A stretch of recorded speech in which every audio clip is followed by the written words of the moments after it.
Ladies and gentlemen, welcome back to the 2025 Chess World Cup, a very exciting tournament. Some would say the most exciting tournament of the year, a giant knockout, and the top three finishers will make it to the next candidates tournament. The first round, the full first round of everybody playing is officially in the books, and a bunch of your favorite players, a bunch of players rated over 2,700 have been eliminated. Of course, we are very far from quarterfinal or round of 16, but in this recap, I will keep you posted on some of the craziest results. And that's the entire introduction. I think that's all we need. Here we go.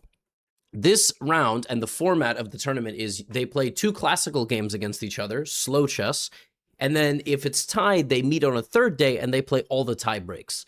So today is a tie break day. So a lot of the matches have already been decided, but today we need to decide some more, and I will start with the matchup Hans Niemann versus Lorenzo Ludichi. And I kind of want to do this entire recap of this game in an Italian accent because I just love how Italian names are pronounced. It is just so dramatic.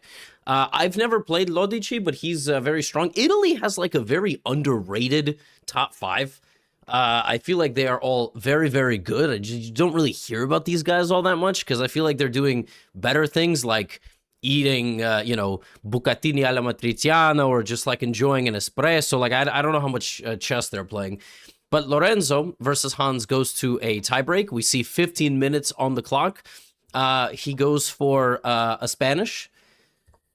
He could have went for an Italian, but Hans plays the Italian, so the Italian didn't want to play an Italian. A Spanish, and this variation where you set everything up, and then actually white changes the mind and takes on c6. So this is called a deferred exchange Spanish, because you could have exchanged the Spanish here.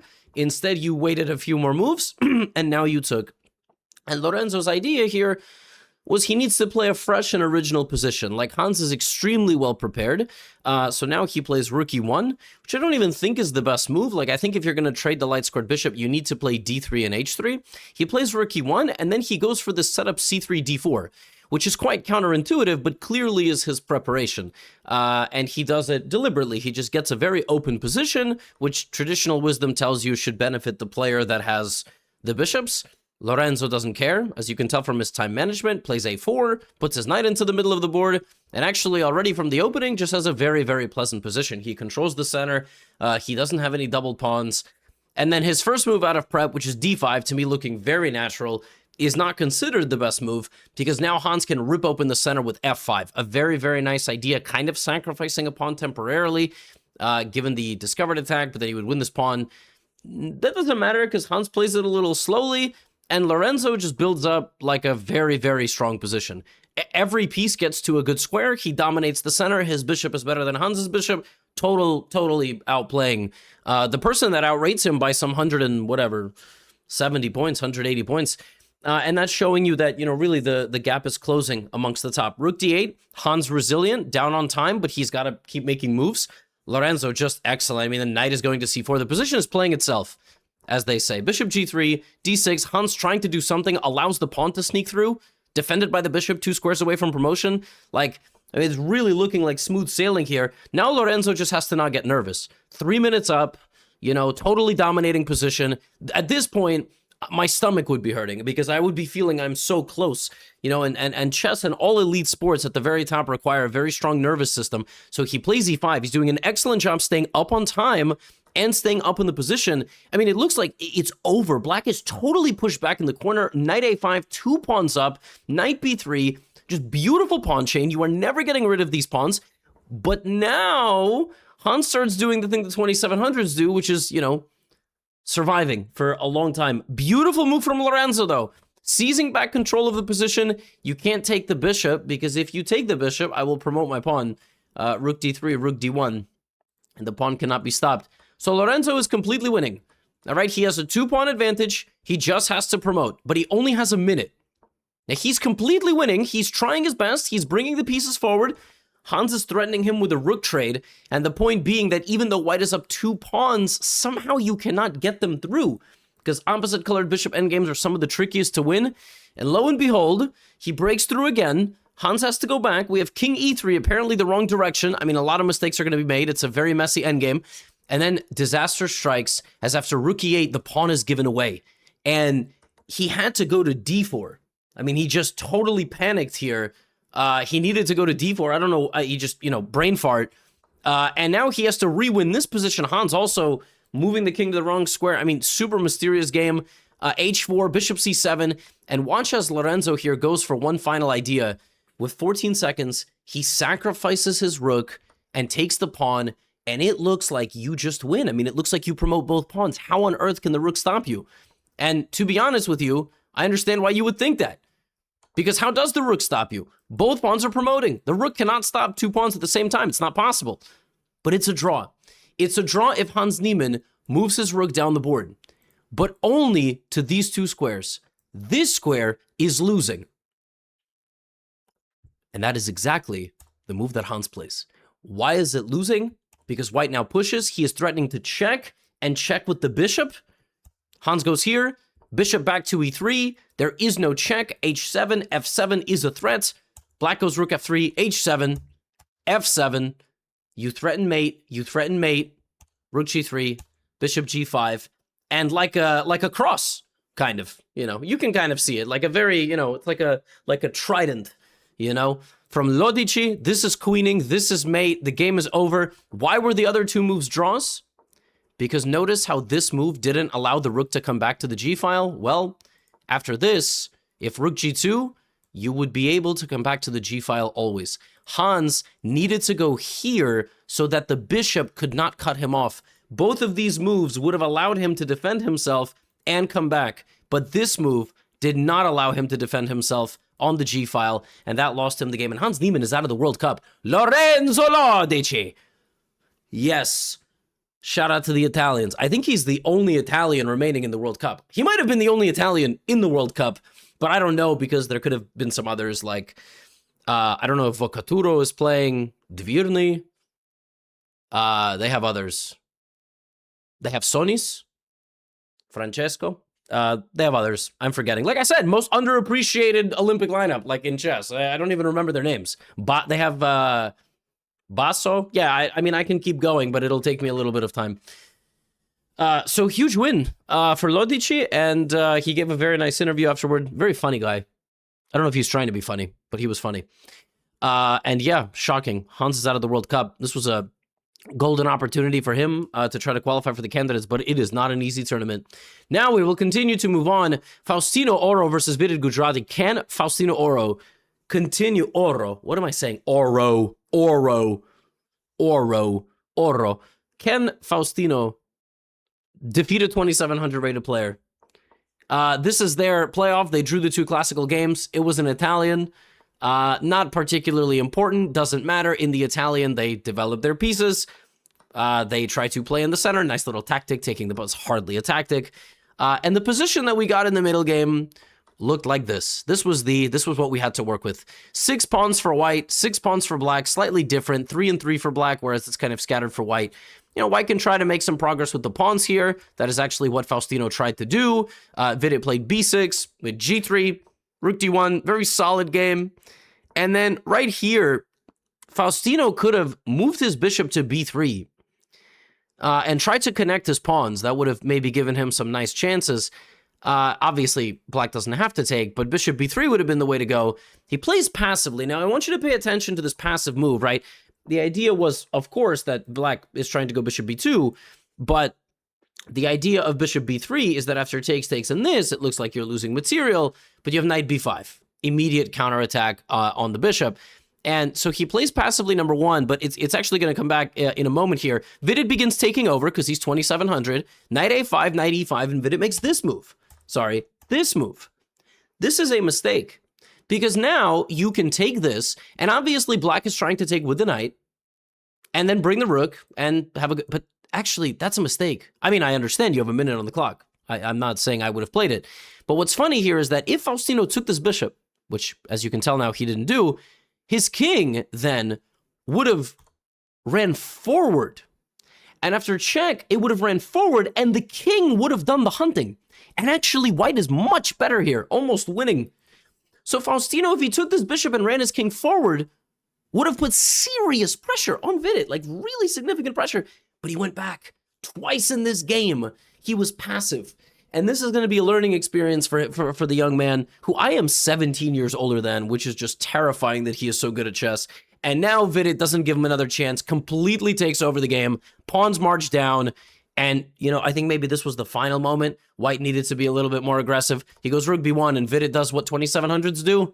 He uses his literal only advantage, the outside pawn, bishop c4, bishop d5, just a matter of time, and he gets to b1, and this game is over. This game is over because White can't move. White can't move any piece. You will just lose this game over time. Faustino Oro. The dream is over, but I'm sure it was a very memorable experience for him. Credit to Vidit, because I'm sure he was nervous. I mean, like, playing, you know, but it's actually crazy. Like, had he gone for this, he could have won. He could have maybe won the game, because it is not easy to defend against such an infiltration with only a minute on the clock. But coulda, shoulda, woulda. And I covered this because obviously Faustino was legendary. Now I will go around showing you some other matchups of players you might have heard of, some players you might have never heard of. I have never in my life covered Stamatis, Kourkolos, Kourkolos, Arditis. Greeks, please tell me where the syllables, where you have to give the, I think it's Kourkolos, I don't know, Kourkolos Arditis makes sense, but it could be Kourkolos Arditis, but that doesn't sound right. I don't know, Greeks, I mean, what are you even doing? You slap the keyboard around a little bit, you make some names. Anyway, Stamatis just defeated, Divya Deshmukh. Only woman, I think, who was playing in the open section, unless Garyashkina is there, but I think it was just Divya. And also, Stamatis is the name of a Greek restaurant in Astoria, New York, where I grew up, fun fact. Where is Stamatis? Stamatis. Is it on Ditmars? I don't know. Anyway, Stamatis. I think it's there. I really hope it is. Anyway, e4, e5. All right, versus Nihal Sarin, by the way, who has not gotten an introduction. Nihal, as usual, going for his ridiculous openings, playing a reverse Vienna gambit, by the way. Like, quite literally. He's playing kind of in the style of the Vienna. D3 and F4. So Nihal, always in rapid games, makes the game as confrontational as possible. And by the way, Stamatis is 2580 FIDE. How many times in these recaps, the goal of the World Cup recaps is going to be to show you people you have never heard of before. You have never heard of Stamatis. Like, less than 1% or 2% of you. Okay? Because you know Magnus, you know Hikaru, you know the Indian superstars, you know a Niemann or something, you know a Dubov, you know the young prodigies. What I love about the World Cup and a lot of these tournaments is that, it equals the playing field. I'm about to show you another guy I guarantee you have never heard of, ever. Okay? And that is what's exciting. Queen F6, you've heard of Nihal, obviously. Knight H6, Knight G4, I mean, Nihal playing... This is awesome. I mean, I love the way Nihal plays rapid tiebreakers. Queen E2. He goes Knight D8 because the knight is coming to help the attack. Knight F7, Bishop B3. And now Nihal makes a commitment, which is going to be very, very huge later on. He long castles, which is just so brave. I mean, the pawns are coming in. This is a board with full piece placement on the board. Not a single thing has been traded. King B8, always a useful move. Stamatis is just like, bro, you gave me it somewhere to attack, so I will, despite having 5.5 minutes less than you. Nihal plays Bishop C8. He's really baiting him in. B6. What I don't understand about this game is that black castled, and then White literally just went B5, A5, B6. Black had nothing, so clearly there was no initiative to build, and now White is winning. But Nihal, oh my goodness, look at this. B5, A5, B6, A6. Like a machine. Really, just pushing the pawns up the board, and it's +3 now. Nihal is scrambling. He's trying to play fast. D5, Stamatis. Oh my gosh. Led by the Greek gods like Zeus, thunder, just like roaring behind him. I like making these mythical, like Ludichi. I was talking about the Italian spirit. Now you got the Greek spirit, A pawn takes B6. Pawn takes B7, ripping open Nihal's king's position. Queen A6, but Nihal is a tricky guy, and very quickly, you know, he turns the game into total chaos. White only a minute and 20 to handle this position, and he's going to mishandle it. Watch as Stamatis keeps looking for a chance, keeps creating threats. Nihal gives away a full rook, takes a knight, but in a few moves, not only is Nihal equal, he's in a better position. It's minus 0.6 from plus 4. 4 minutes to 28 seconds. He needs to find knight g5. Knight g5 to prevent white from going here. Instead, he zips in with the queen, which is a mistake. He had to go knight g5, bishop c1, Stamatis doing everything. He has 15 seconds on the clock. This is Nihal's game to win, and it's his game to lose. He goes e4. That is a massive gamble, giving up another pawn. He didn't have to do that. He could have been a little bit more patient. And now Stamatis trying to trade the queens, because with no queens, there's going to be no attack. And guess what? Nihal's fire extinguishes. He doesn't have enough pieces. His queen got locked up with the white queen. He has to trade, but Stamatis has to re-win this position, and he will. He's up in exchange, and he's got a huge attack. Rook g7, bishop b2, and oh my goodness, like Neptune, you know, just the bishop from the other side of the board. Bishop f6, king f2, and Nihal Sarin flames out of the tournament as well. Nihal Sarin is out. Stamatis defeating Divya Deshmukh and Nihal Sarin in back-to-back rounds, makes it to the third round.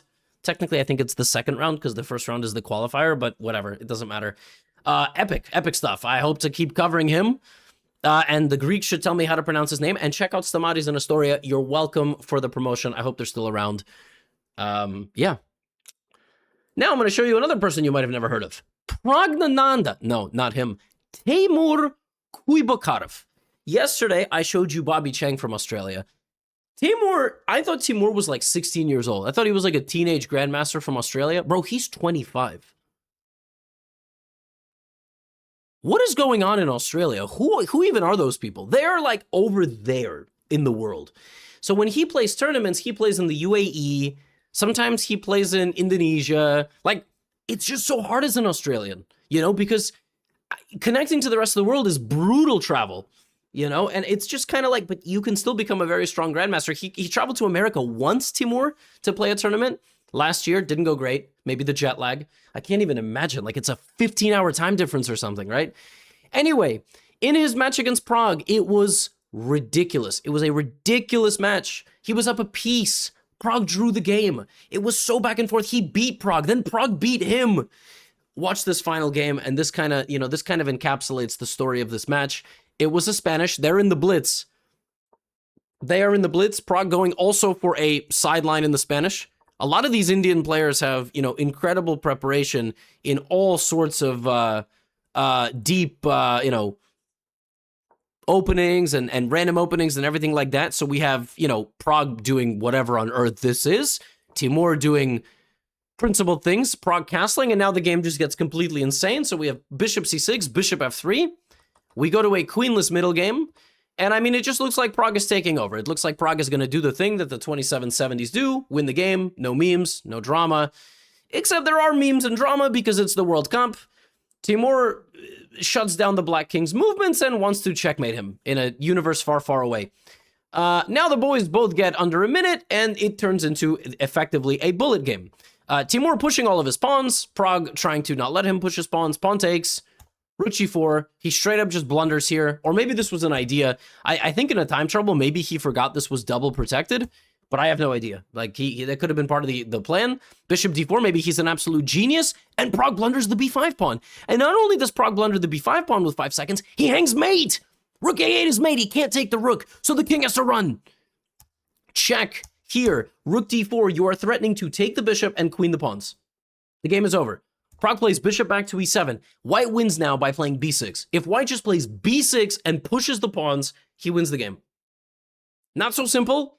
I understand. You have to be a little bit more precise than that, but we have rook d7, and rook d7 is a mistake. He had to go b6, or he needed to take and go b6. You have to go, because somehow by a miracle, Prague now defends the 7th line. Defends the 7th line. Timur was winning there for a move. Rook e1, nice idea. You can't take it because the other rook hangs, but you can take the other rook.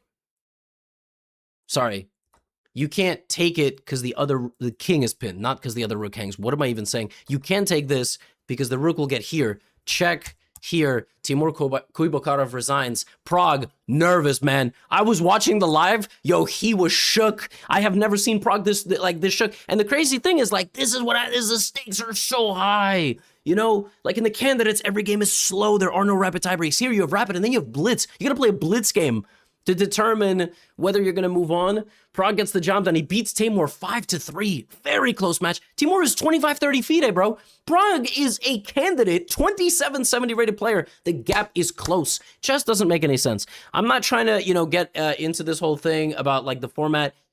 Players like this, just like in tennis, need to play each other more often. I'm sorry, but this is just how it is. Now, Australians actually, I think, struggle in many sports because they are so far away from the rest of the world. But I'm just saying, like, so meaning in this case, it might still be difficult to become a professional chess player if you are in Australia because you have to travel to the rest of the world. Like, the world's not going to come to you.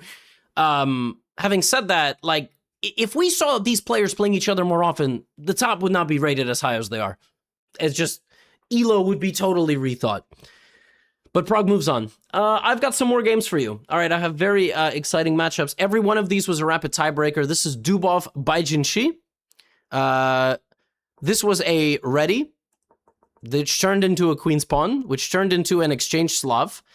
Dubov is probably a top 10 player in the world in Rapid and Blitz. Like, if the world only played Rapid and Blitz, no classical, Dubov would be, like, number 7. You know, I mean, really. Like, he might take, you know, he might disagree. He might think he's the best. But e6, e3, game gets very sharp very quickly. Dubov kind of incites Jinshibai to attack him. And then in this position, Black should just take the bishop and live a peaceful life.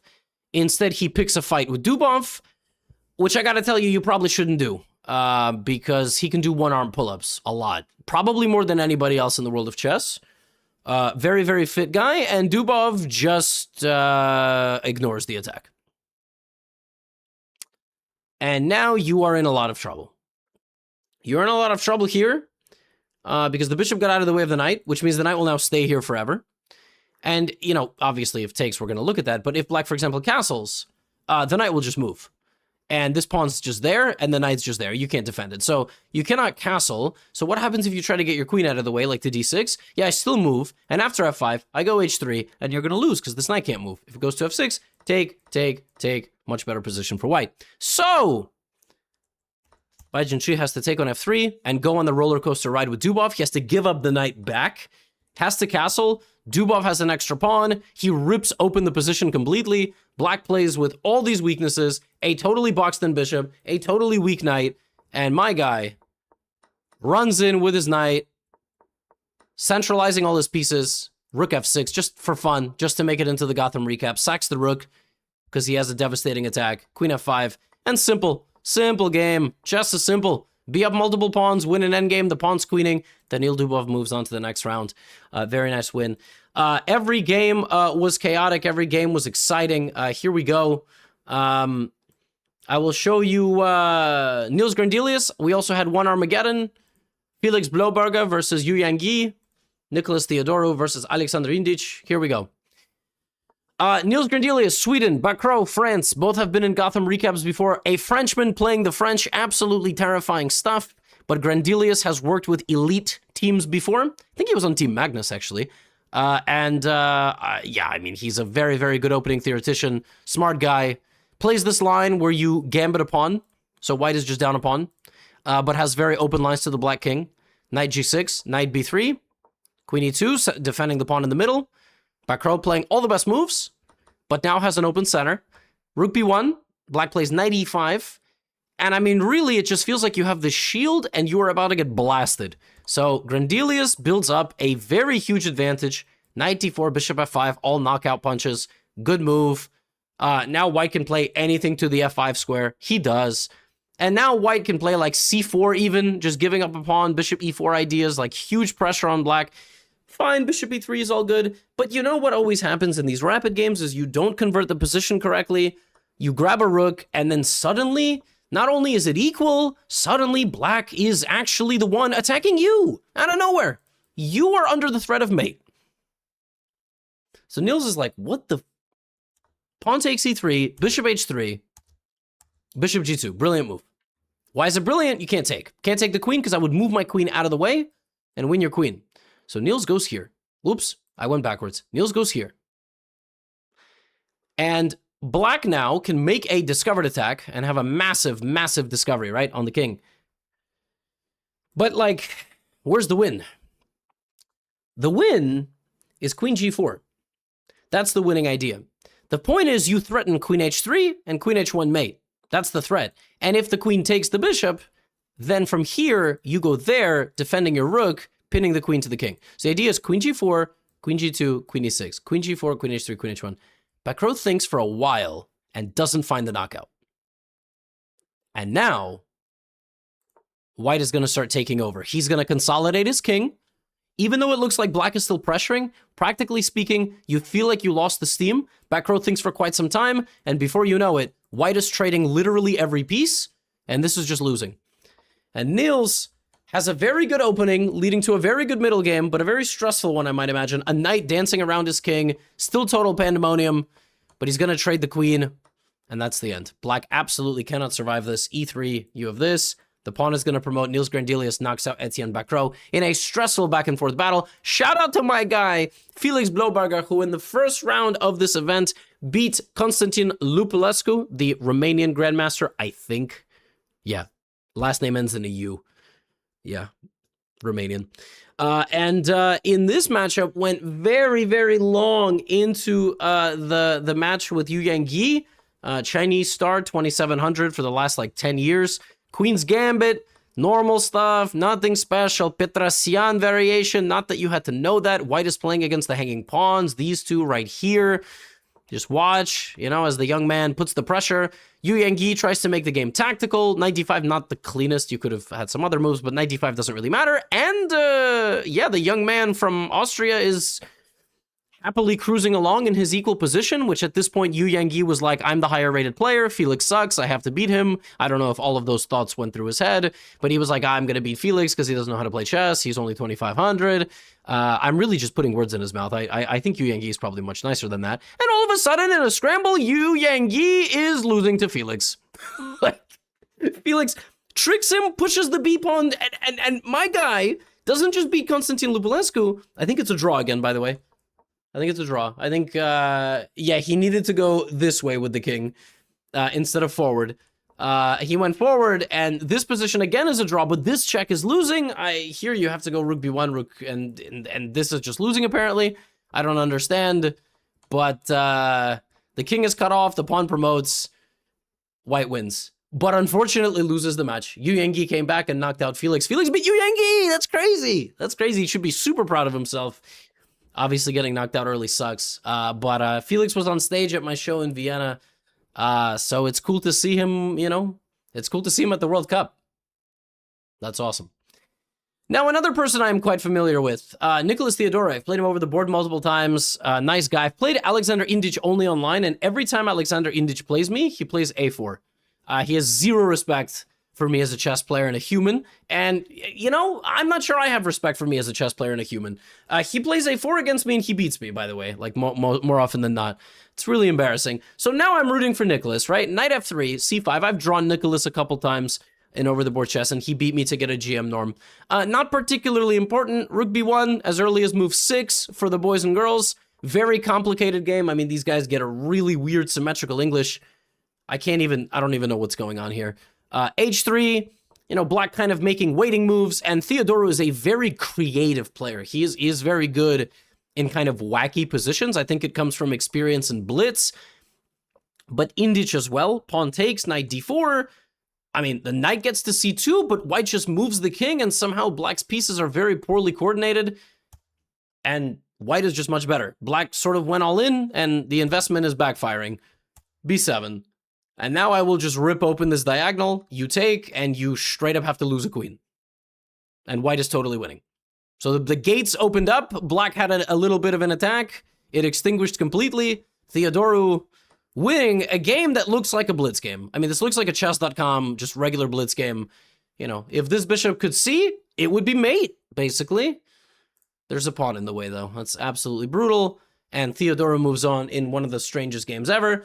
And the last matchup of the day, is an Armageddon between Rasmus Svanek, who also was on tour with me, not on tour, but at my show in Munich earlier this year. Him and his brother. I played against Rasmus, and I played against Frederick, who is the younger brother. So yeah, just the tour legends being invited to the World Cup, qualifying. Rauf Mamedov, this is the last game. Now you're gonna look at the time. It's 4 minutes for white and whatever black bids for the Armageddon. So in chess now, what they do is they bid. You play black in the Armageddon. If you draw the game, you win the game, but you start with less time, and they have bonus time. Not super important. Mamedov plays a line, which is just bad. He's losing literally from the opening, but it's actually normal to be losing from the opening in Armageddon, because to prove that you are winning, you often have to spend a lot of time, and the best move here would have been queen d5, which is tough to, defending everything. Instead he goes here. Mamedov makes a couple of bad moves, and he's totally lost, but now white has to win the game, and the pressure's on d5, c4, striking back, and white is just totally winning here, like a pawn up, dominant position, but he goes the wrong way, and now Mamedov starts making things a little bit tricky. e4, blocking the bishop, and suddenly black is somehow back in the game. Knight d6 is a bad move because you sack, and black has equalized. Black is equalized. And white is down on time. So white, who starts the game with more time, but gives away the result of a draw to the opponent, is down on time and playing for only one result. Rasmus's World Cup is flashing before his eyes. Queen e6, f4, he's lost his advanced pawn, he has no advantage, white goes e5, we have queen b6, a5, there's nothing left, to play for. Mamedov plays bishop f8, we have rook d4. You're gonna win this pawn with black and you're gonna make a draw, except that is the wrong plan. Because when Mamedov goes rook a4 to take b4, Rasmus goes here. The idea is not to take b7. The idea is to go bishop d5, win f7, because it's much closer to the king, and then black is lost. Black needed to play rook a1 check, king here, and this. And the idea is not to take the pawn, but to stop the bishop. Very instructive. And when this happens, then you take on b4. Although even still taking with the rook, I think, is bad, because rook d7, you have to take with the bishop, but it's very strange. Instead of that, we have this, and now Rasmus will run away with the king, and this is losing because he takes the pawn, and he goes here. And now he keeps the b-pawn, and now he's winning. He's just going to keep the pawn. The winning idea here is h4, king h3, and bishop d5. Or some other version where you just push the pawn to b7, and you move the rook, h4 is there, so you save the king, and now you win. Insane. Insane. This one went 11 games. That is the most you can play in the World Cup. It's 11 games. You have 2 games of classical. You have 2 games of 25-minute. You have 2 games of 15-minute. And then you have 2 games of blitz. And then I think you have 2 more games of blitz. And yeah, so I think you play blitz twice, but don't take my word for that. Then you have Armageddon. So this one ends 6-5. I will put the bracket in the description so you can follow along. It's, I don't know who's playing. Gukesh is playing Frederick Svane, Shansargisyan Mustafa Yilmaz, Yu Yangi versus SL Narayanan, Theodorou Sindarov, Mamedyarov Niels Grandelius, Darda Hare Krishna, Venfora Sarana. Everybody here, you know most of these people now. We will follow all these matchups. Very exciting.